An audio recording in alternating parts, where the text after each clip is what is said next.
আসসালামু আলাইকুম everyone, welcome to the my new blog. আশা করি সবাই আল্লাহর রহমতে ভালো আছেন। পূর্বেতে এই আশুরার মাসে মহান আল্লাহর কাছে দোয়া করি তিনি যেন আমাদের সবাইকে ভালো রাখেন এবং সঠিক পথে চলার তৌফিক দান করেন। জীবন আসলে খুব সুন্দর, কিন্তু সময় কারোর জন্য অপেক্ষা করে না। তাই সময় থাকতে প্রিয় মানুষের সাথে কিছু সুন্দর মুহূর্তগুলো উপভোগ করা, নতুন জায়গা দেখা আর ভ্রমণ করা দরকার। কারণ একদিন হয়তো সময় থাকবে, সামর্থ্য থাকবে, কিন্তু এই সুন্দর মুহূর্তগুলো উপভোগ করার সুযোগ নাও থাকতে পারে। তাই আজ আমরা প্রায় 25 থেকে 30 জন মিলে বের হয়ে পড়েছি এক সুন্দর ভ্রমণে। এখন আমরা আছি অষ্টগ্রাম বড় বাজার। এখান থেকে শুরু হচ্ছে আমাদের আজকের যাত্রা। আমাদের গন্তব্য চুবড়াভাঙ্গা নয়াপানি। আল্লাহর কুদরতের সৌন্দর্য, চারপাশে প্রকৃতি, পানির দৃশ্য আর আমাদের আনন্দ মুহূর্তগুলো আপনার সাথে ভাগ করে নেব। ইনশাল্লাহ খুব শীঘ্রই আমরা আমাদের গন্তব্যে পৌঁছে যাব। তো চলুন শুরু করা যাক আজকের সুন্দর ভ্রমণের ব্লগ। আর এই জায়গায় বিশেষ আকর্ষণ হলো নতুন পানি উঠেছে, আর সেই নয়া পানি দেখার জন্য আজকে আমাদের এই ভ্রমণ। সেখানে গিয়ে আমরা নয়া পানিতে গোসল করব, নতুন পানি সৌন্দর্য উপভোগ করব আর জানার চেষ্টা করব যে এই নয়া পানি আসলে কিভাবে এবং কেন ওঠে।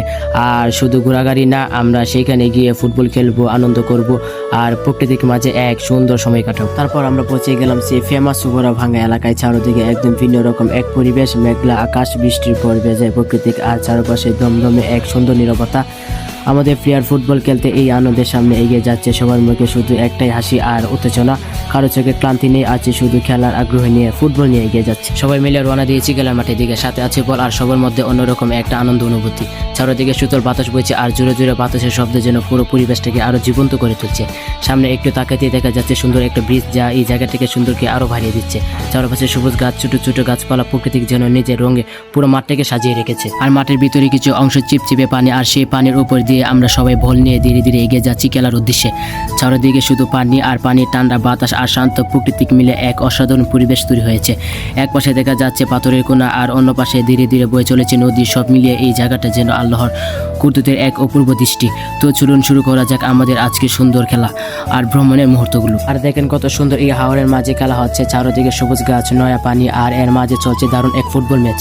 পানির ভিতরে পা ফেলে সবাই খুব সুন্দরভাবে পাস দিচ্ছে, বল একদম দূরত্ব এদিক সেদিক যাচ্ছে, কিন্তু এত কষ্ট করেও কোনোভাবেই গোল দেওয়া যাচ্ছে না। সবাই খুব কষ্ট করে খেলছে। চারিদিকে প্রাকৃতিক সৌন্দর্য আর তার মাঝে এই দারুণ এক খেলা দেখতে সত্যি অসাধারণ লাগছে। আর গাইস, আমি দূরতে একদম হাঁপিয়ে গেছি, মনে হচ্ছে শরীরে আর কোনো শক্তি নেই, পা দুটো যেন আর চলছে না। এখন দাঁড়াতে খুব কষ্ট হচ্ছে, শরীরটা একদম ভেঙে পড়ার মতো অবস্থা। তবুও থেমে আছে, একটু শ্বাস নিয়ে আবার চেষ্টা করার ভাবনা আছে। তো বন্ধুরা, আজকের মতো আমাদের এই ছোট ব্লগটা এখানে শেষ করছি। প্রাকৃতিক সুন্দর পরিবেশ, মাঠে খেলা আর সবার সাথে কাটানো এই মুহূর্তগুলো সত্যি ভালো লাগার ছিল। আশা করি আপনাদের ভালো লেগেছে। সবাই ভালো থাকবেন, সুস্থ থাকবেন। দেখা হবে পরবর্তী ব্লগে।